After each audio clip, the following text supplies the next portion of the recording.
The moment my wife looked me straight in the eyes and said, "Accept him or we're over," I honestly thought she was joking. Then the man standing beside her smiled as if he had already won. They believed I had no choice. They assumed I would beg to save my marriage. What they didn't know was that I had been quietly preparing for that exact moment for months. By the time they discovered the truth, everything they valued had already slipped away. My name is Ethan Carter, a 38-year-old financial consultant.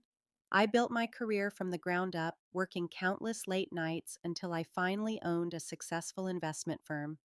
My wife, Jessica, 35, had once stood beside me and supported every dream I had. We had been married for 11 years, and I truly believed we were creating a future together. At least, that's what I believed. Everything changed after Jessica began working with a charismatic marketing executive named Ryan Brooks. At first, she mentioned him only occasionally. Before long, his name came up every single day. Soon she was staying late at the office and smiling at text messages in a way I hadn't seen directed at me in years. I ignored every warning sign because I trusted her completely. One Friday evening, Jessica asked me to meet her at a restaurant downtown. I expected a romantic dinner. Instead, Ryan was already sitting beside her. Jessica folded her arms, looked directly at me, and calmly said, "Ryan is important to me now. I want him to be part of our lives." I let out a nervous laugh. "What does that even mean?"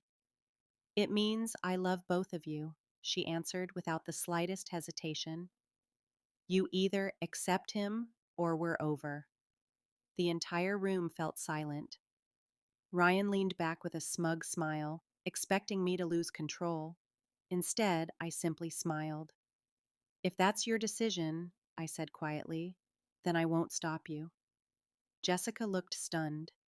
She expected tears, not calm acceptance.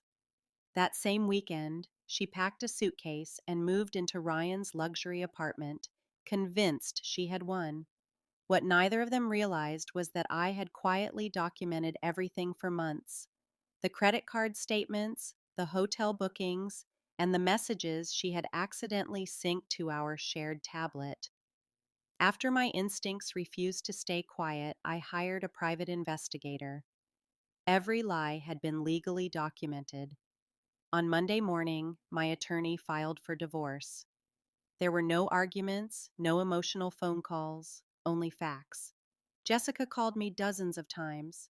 "You actually filed?" she shouted. "You already ended the marriage," I replied before ending the call. She still believed Ryan would take care of her. Then reality finally caught up with them. Ryan wasn't rich. Most of the luxurious lifestyle he displayed online was built on loans and unpaid credit cards. He had been relying on Jessica's income to keep the illusion alive. Within weeks, debt collectors started calling. His luxury apartment was only rented. His sports car was leased. Even the designer watches he proudly wore were fake. Suddenly, Jessica remembered the dependable husband she had left behind. One rainy afternoon, she appeared outside my office. "I made a mistake," she whispered, tears streaming down her face. "Please, let's fix this." I looked at the woman I once would have done anything for. "I gave you 11 years," I answered calmly. "You traded them for temporary excitement." She cried even harder.